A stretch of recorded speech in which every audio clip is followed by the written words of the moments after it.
Hello everyone, welcome back to my channel. Today we'll be doing another episode of World in Flames Collector's Edition, Days of Decision 3, Combined Game Playthrough number 2. This will be the May-June 1941 turn. Last turn we saw some activity in Egypt, and we also saw a kind of not a great attack by the Japanese in China. There was also some naval action a little bit here and there.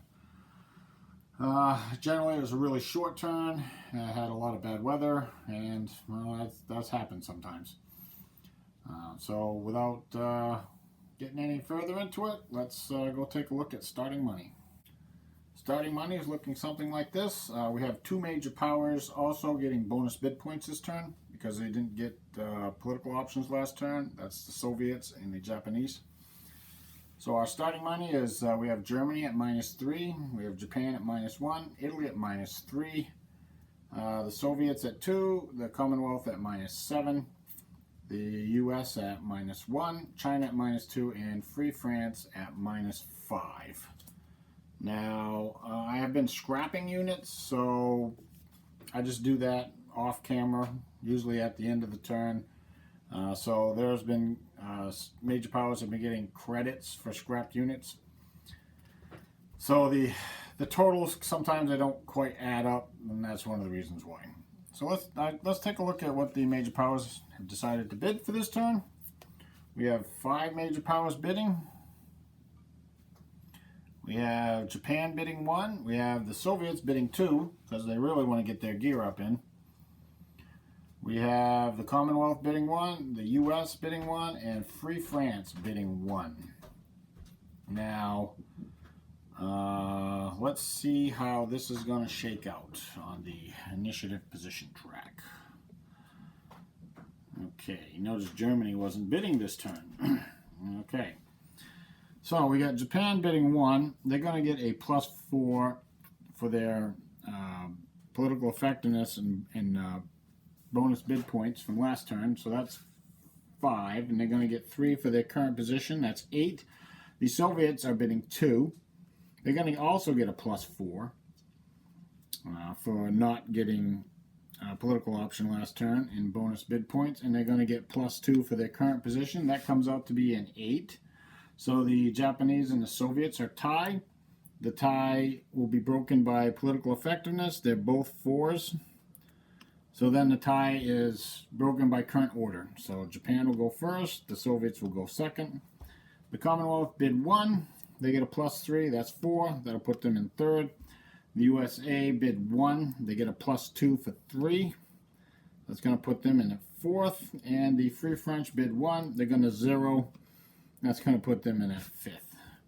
So the first last card will be Japan, and the last card will be Free France. Now for the non-bidding major powers, we have Germany at +4. That'll put them in a 6.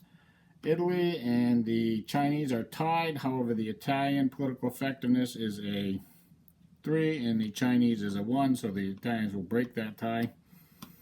And that is our political order for this turn. Now, let's go see what the Japanese want to do. Japan is going to demand Vichy territory, and she's going to demand French Indochina from the Vichy government. Now, what this does is it's a die roll.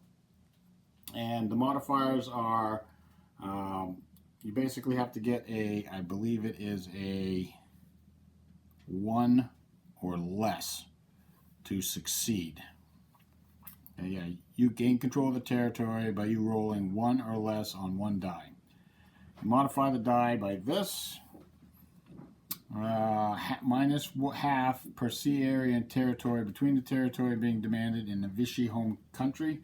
There are 7 territories between Vichy, France, and French Indochina, so that's a -3.5.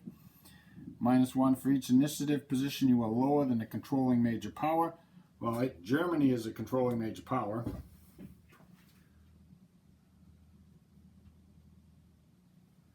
So there are 5 positions between Germany and Japan. So that's a -8.5. +1, nope, we're not higher. We're not in a different ideology. And we're not the major power's original owner. We're not at war with a controlling major power.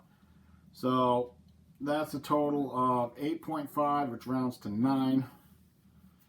Roll a die. This is a -9 to this die. Roll a 2. So Japan will succeed in taking over Vichy, France, colony of French Indochina. That will now become Japanese. They can move in at any time. And I do believe they get to activate a minor. Yes, they do. Okay, I have to put out, for U.S. entry, I have to apply half the Vichy Major Powers war chart. Okay, so I got to do that. And then I will come back with Japan activating a minor. Japan's decided that she's going to activate Mexico. So there's a 1 Chinese and a -1 Japan there. So I'm not even going to bother. I'm just going to pick those up. Not going to go over the status display because the ones do nothing. So that's the end of Japan's political turn. We'll come back over here and we'll take a look. There's no roll to end the political phase because there's a +1 to the die right now and you can't get a 1. And I think we'll look at the Soviets. I wonder what Stalin would like to do. I think gear up is in the queue for the Soviets. So they're going to gear up. It's going to cost them 10 money. The U.S. entry for this is a 7, which will be a 6. We'll go over U.S. entry again before we do reinforcements. And this will be at the beginning of this turn, and it won't include these current political options right now. I got some minor effects to put out, and I will come back with the Soviets activating a minor. The Soviets are going to activate Bulgaria. So we'll grab the marker. We'll head over to the status display.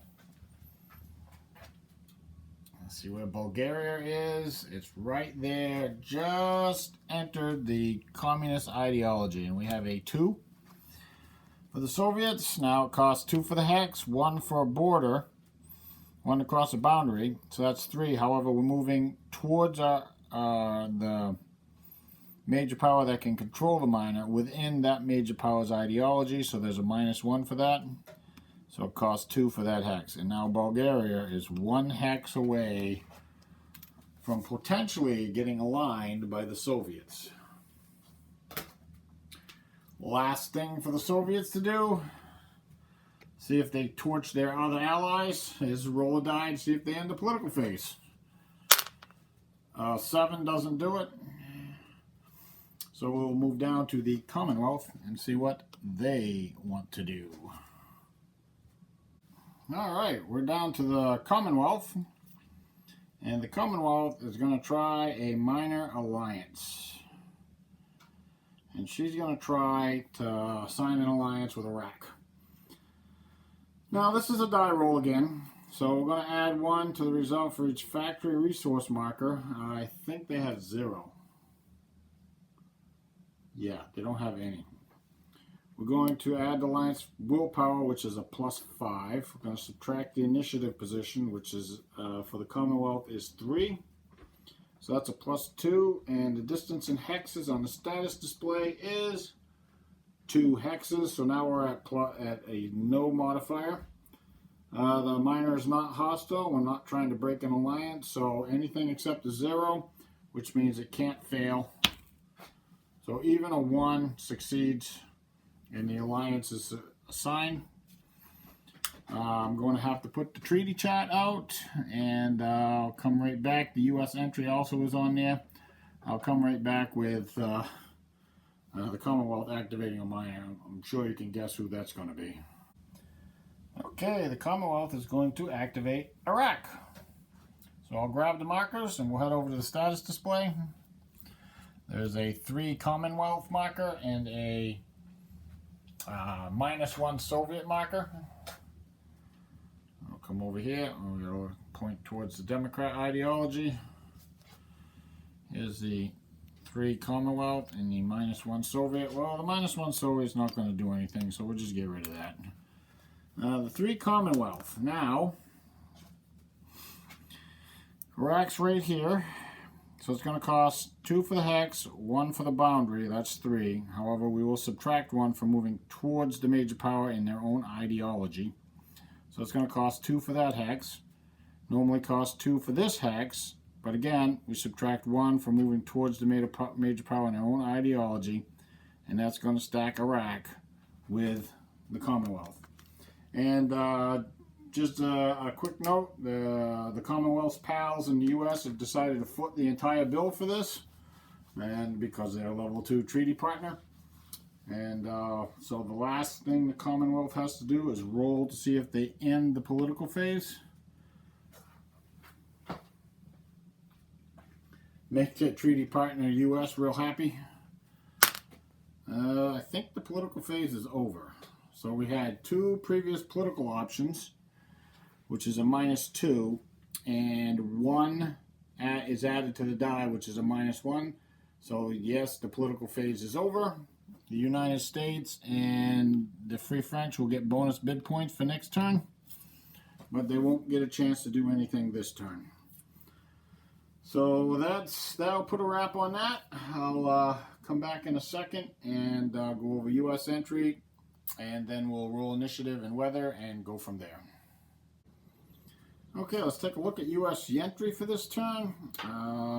Compare it to last turn. So this is the last turn's numbers: 40, -3.5, and 16.5. As I had said last turn, a lot of that was due simply to the number of gear-ups that the Democrats had done, and the lack of political activity by the fascists. It dragged down U.S. entry. For this turn, at the beginning of this turn, we have a U.S. entry of 44 for Germany, 0.5 for Italy, and 22.5 for Japan. That's not quite enough to do anything, I don't think. I will check, but I'm pretty sure there's nothing the U.S. can do right now. Again, they need to get the German entry over 45, and that's probably going to happen sometime in the next turn or two.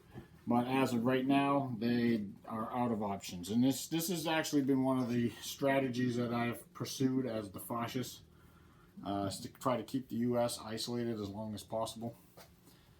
So that being said, let's go take a look at what we're going to get for initiative. The initiative modifier track changed a little bit from last turn. You can see the Democrats have moved down into the -1 box, and the Communists have moved up into the +2 box, and that was because of the way the turn ended last time. So let's roll some initiative and see what we get.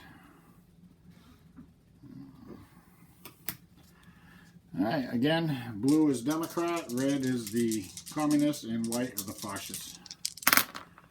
Oh, okay, so we have a +2 for the Communists and the fascists, so obviously the Communists won, and the fascists beat the Democrats out. The Communists, actually it's for the fascists to decide.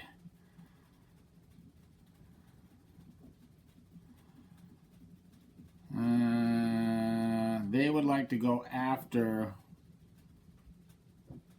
I want to go after or before? I gotta think about this. Okay, the fascists have decided they want to go first. Because the Communists decided they wanted to go last. The fascists are going to go first. The Communists will go last, and the Democrats are stuck in the middle. So we got Democrat, we got Communists, and we got the fascists. Now, let's roll some weather.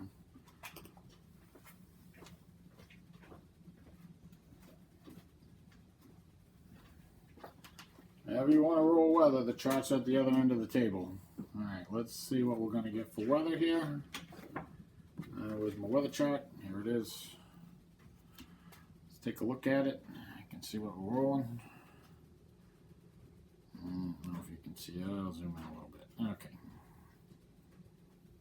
There's no modifier to the weather roll, so the best you can, or the highest roll is a 10, and this is going to be on the May-June table. And May-June can have some real nasty weather. Oh, a 1. A 1. That's going to be pretty much nobody doing anything for the first set of impulses. We got snow in the Arctic. We got storm in the North Temperate. Rain in the Mediterranean, storm in North Monsoon, storm in South Monsoon, and storm in South Temperate. The weather roll will have a +2 for next turn, and the impulse marker will be moving up 2. So I will get that all recorded, and then we'll come back and take a look at reinforcements. Okay, let's take a look at reinforcements for this turn. I've already kind of sorted them out. The first stack right here, this is all ships going into the construction pool. And there are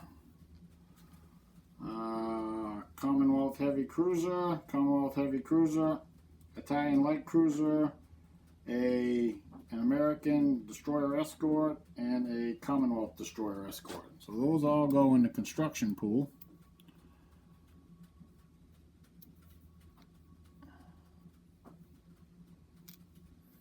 Okay, and then we got some German reinforcements. We got 2 pilots, and a good artillery, a mechanized corps. We have a factory going on board for the Germans. We have a pretty good Ju-88 going on board. And what else we got? We got a light cruiser, another Stuka, railgun, a armored division, and a Condor naval bomber. Long range, 15 for a range. Well, that's for the Germans. Now for the Japanese, we got 1 carrier air group. Pretty good one. We'll put those over here in the reserve pool for now. Okay. And what else do we got? We got, looks like a couple light cruisers. A light cruiser, an infantry corps, a heavy cruiser, a convoy point, a decent combat air group, and the carrier Chitos, which is a light carrier. And the Italians got a combat air group and a naval bomber, a float plane. One of those is probably going on board. The Chinese have a sole reinforcement, a communist infantry division. The Russians do get some troops. I'm sure they're happy about that. They got 1, 2, 3 infantry armies and a motorized army. And the Commonwealth, more reinforcements for them. We got a Bombay militia for India. We got a pretty good combat air group. We'll put that over in the reserve pool for now. 3 convoy points and a tanker point. The United States, I see at least 1 combat air group. We're going to put that in the reserve pool for now. Take a look at that later. We got 2 convoy points. We got, I think this is a Lend-Lease fighter. We have another transport. Who is this? The Houston? Oh yeah. Good old heavy cruiser Houston and the heavy cruiser Wichita. So I will get these on the map, and I'll come right back with the first set of impulses, and we will start off with the fascists. Okay, we're back, and it's the Democrat impulse. Impulse number 8, and she's been thinking about it. And I think what the Commonwealth is going to do is she's going to take a naval, and she's actually going to sortie the home fleet. And she's going to send it down to the Bay of Biscay. Why? Because basically the Kriegsmarine could go out into the Central Atlantic, go basically anywhere through the Bay of Biscay, and the home fleet would have to chase it down. And I think the Kriegsmarine, some of those ships are a little bit faster. So we'd rather have the home fleet here and bottle them up if possible. So this is going to be a 4. So 1, 2, 3, 4. That's going to put them right there. The U-boats could intercept, but I think they're okay where they are. It's going to be a naval, so we want to also try to move Wavell down here. We're going to try to move him over to Egypt. He is on a transport.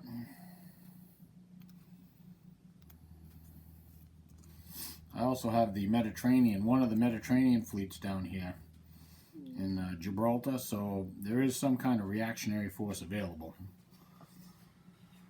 Two.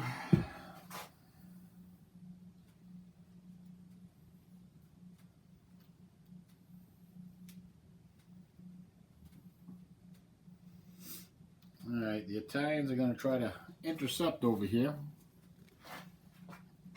That's over here, so we got to roll interception dice.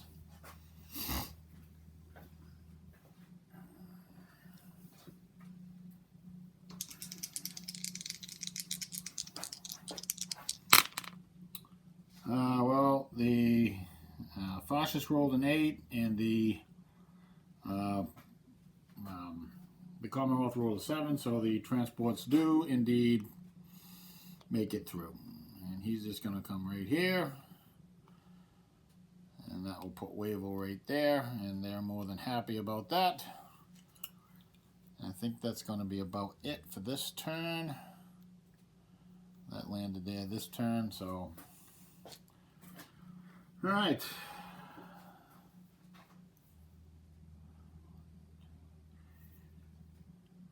Yeah. All right, so I think that's going to wrap it up for the Commonwealth. I don't think the U.S. has anything to do. No, they really don't have much to do. They're waiting for their opportunity to get some U.S. entry going. Over here in China, the weather is, okay, it's fair and north temperate. That's up here. I don't really see that we can do too much. I think the Chinese will take this 3-2, and they will move it up to here. And I think that's probably going to be it for them. Yep. Okay, I think that wraps it for the Democrats. The Communists will stay right here. I think they're good how things are right now. And you could put a unit here. I like to have a little bit of mobility just in case. So I think we're good with the way it is. It seems that the line that the Communists and the Nationalists have is pretty tough for the Japanese to overcome. So we're good with the way it is right now. So that's the Communists. That's done. I'm going to come back with the Fascists in a few seconds. Okay, back around to the Fascists. The first thing we do is roll for weather. There's a +1 to this roll. Oh, that's going to be pretty good weather. That's an 8, which becomes a 9. For May, June, it's fair weather everywhere. Impulse marker moves up 1, and there's no modifier to the weather roll for next set of impulses. Okay, now that might give Japan something to do over there. Now the Germans and the Kriegsmarine got to decide, are they going to go and challenge the home fleet in the Bay of Biscay? Got a pretty good shellacking the last time I went out there. Because they can always bring up the Mediterranean fleet too during their next set of impulses, and that could be bad. That could be bad. I think we're just going to hold tight. I think we're going to stay right where we are right now and just leave things the way they are. The Germans will take a combined that probably, actually I think they might take a, yeah, they're going to take a combined. The only thing they're going to do is try to initiate combat up here again. So we'll flip a sub. When all the subs are flipped, there's no more combat. In the Mediterranean, geez, I don't know.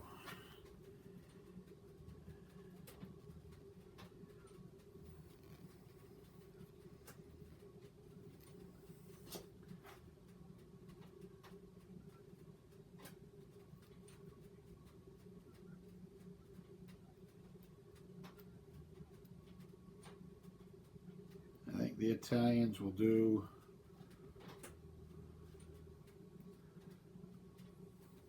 a combined.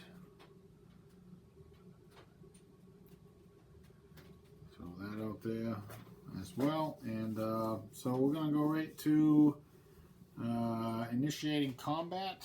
And we're going to start out in the Atlantic.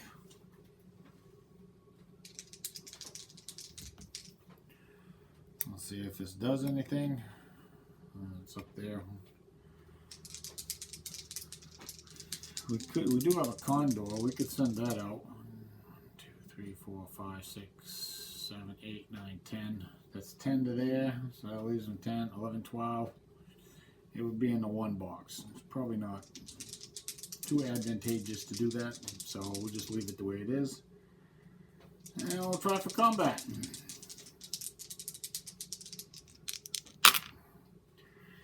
Okay, so the Germans rolled a 2. There's no weather modifier. There is a minus, I don't know how many convoy points he has. 2, 3, 5, 7, 7. So there's a -1.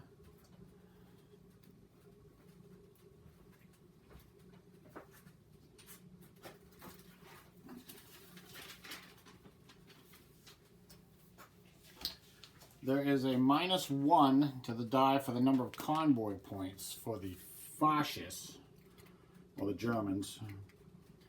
The search modifiers are, for the Commonwealth, they get a +1 for a friendly nav. Right here, they have a friendly naval air unit. So that gives them a 5 for search boxes. There's no carrier planes, okay.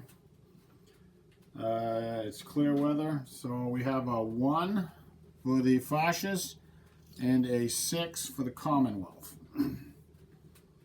So there will be a combat, and it will include all the fascist units above the 1 box. And the only Commonwealth, it's going to be a sub-action, so it's just going to include what's in the 0 box. So I will figure out the surprise points and the number of points that each side has, and I will be back in a second. Okay, here's what I come up with. We have 16 sub-factors contained in 7 ships. The Commonwealth has 13 ASW on 10 ships, and they're getting 13 because the light cruisers now count as 2s instead of 1s. There are a total of 7 surprise points for the Germans, so they're going to shift the ASW column 2 spaces to the left and the sub column 1 space to the right. So what we come up with is we come up with 2 damaged subs and 3 aborted subs, and the Commonwealth has okay, I gotta check something. Okay, this is correct. All right. Just had to check something real quick. There aren't any D's in this group, so yet. So this is what we got. So we're going to start out with the Commonwealth. They'll roll against the subs. They have 2 damaged and 3 aborted. So they're going to take a damage. We're going to get rid of the best subs first. Let's damage that guy. We'll damage him. The Germans roll to save. They got to get better than a 9. Doesn't do it. He's damaged. Now the Germans will pick one. They'll pick this one to be damaged. That also is a 9. And he also is damaged. So these 2 are damaged. They're going to end up going to the repair pool regardless.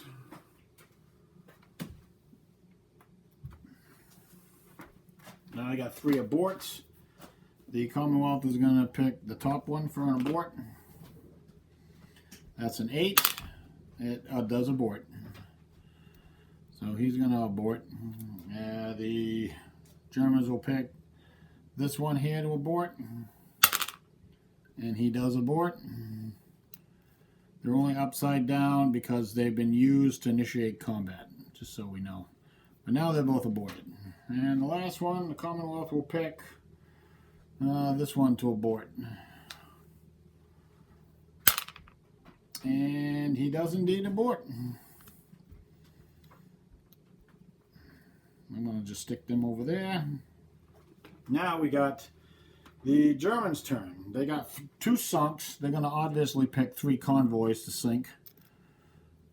More convoys that are dead, the less production the Commonwealth gets. Now the Commonwealth can pick one. They're going to pick one of their ships, obviously. They're going to pick this ship right here. He's a 6. He actually has a chance of surviving. And he does indeed survive. He is damaged. Now the Germans will pick a damage. They're going to pick this one. The one that was just damaged. Maybe we can sink him. And he is sunk. So he goes down too. Alright, and that is the end of that combat round. I don't really see the Germans trying to do another round of combat there. What's the sense? I only got 3 sub-factors. I don't really think that's going to do anything. 3 sub-factors. I could damage something. And then 2. Yeah, he's going to sink one of the subs. So, yeah. That'll be it for that. And the Italians are going to try something down here in the Med. They're going to try and sink those 2 patrolling Greek ships. So we'll come over here. Over here. And that's this little area right here. Italians will flip another ship. And we will roll to see if there is a combat.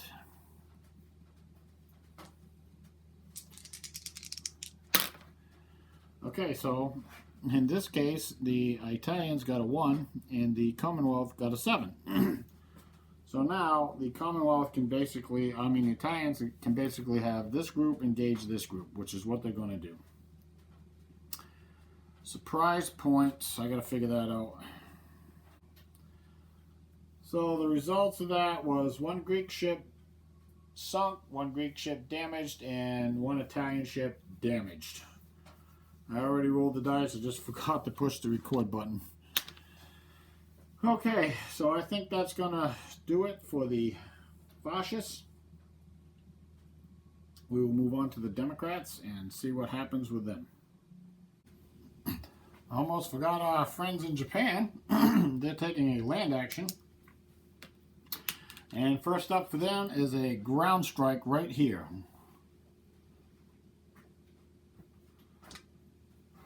And let's see what we got. We have a 2 and a 3 for air power.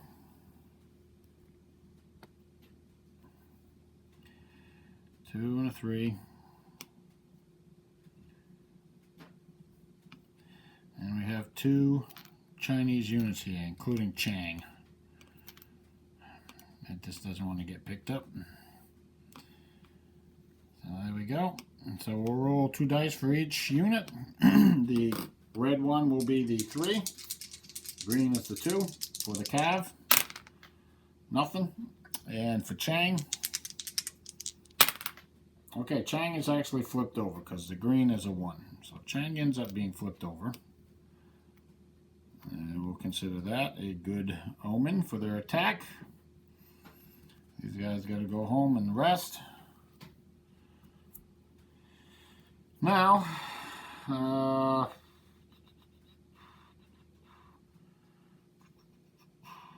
it's supposed to be there. We got some ground support. We're going to fly this guy for ground support, and we're going to fly this guy for ground support. And that brings us up to 42. Where is it? Right here. 42 to 14, which is 3 to 1. However, the Chinese can throw in ground support, and they're going to. Actually, they're not. They're just going to intercept that ground support, and then the Japanese will intercept the interceptor. So we got a nice little air combat right here. Get the fighter streams. 1 fighter each. and the bomber streams. All right. The Chinese roll first, because they're the defender. And it's going to be -1 +1. We'll see what we get. That is a 15 on the -1. Defender abort. Defender aborts own front fighter or bomber. Well, in this case, the Japanese are going to abort their own fighter. And take a chance. Now they get to roll. If they can roll good here and get rid of the Chinese fighter, they'll be okay. And that's a 7. That's not bad. On the +1. Attacker abort. Attacker aborts defender's front fighter or front bomber. So we're going to abort the Chinese fighter, and the ground support does indeed go through. So they will fly home in a minute. I'll do that right now. And we have a 3-to-1 +1, and we're going to add in HQ support. That'll give them a 3-to-1 +2. Let's see if the Japanese can mess up this relatively good attack. It's going to be on the assault table. 3-to-1 +2. Okay, 6 is an 8. And 8 is -1S. So one Chinese unit is shattered, one is destroyed. There are no Japanese losses. However, all the Japanese units will be turned face down. So I think we're going to shatter Chang and we'll lose the Cav.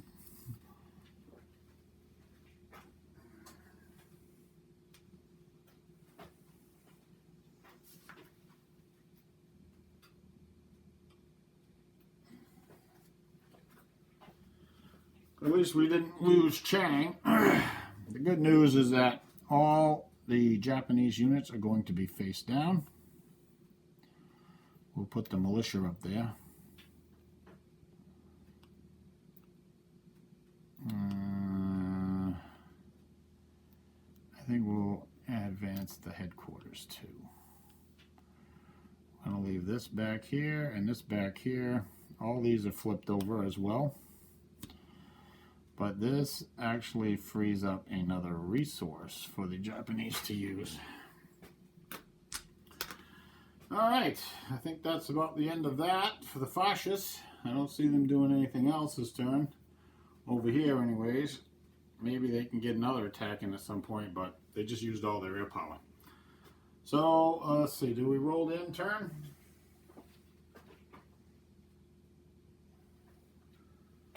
No, we will move on to the Democrat impulse and see what they want to do. I'll be back in a second. Okay, for the Democrats, you can see the Chinese started a retreat. You're going to try and shorten their line a little bit, get some more points in each hex, and it's okay. There's still plenty of mountains, so we're not too worried about it at this point. And it's getting close to that time when we can see the United States start doing more. Okay, the communists. Okay, moved on to the communists. Last thing we got to do for the Democrats is roll a die to see if they end the impulse. And this will be a 1. Wow, a 1. So the impulse is over. I'm gonna roll. That was quick. The Germans don't like that too much. We're going to roll for partisans. So let's see, that ended on the Democrats. They can't change anything because the communists are already in the highest box. Uh-oh. No, the fascists will move down 1 on the initiative modifier chart.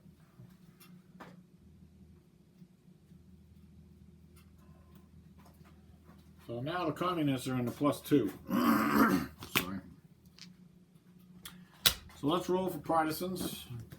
See what we get. We have a 5. Sweden, Italy, Bulgaria, Poland. Poland. Nope. Not with all them units there. Yugoslavia. Let's see. Yugoslavia.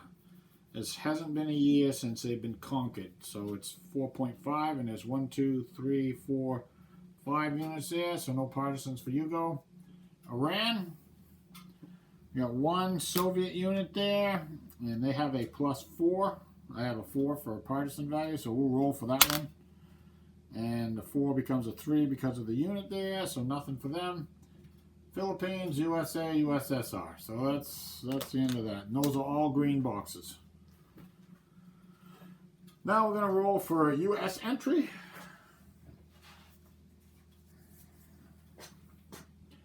Let's go over.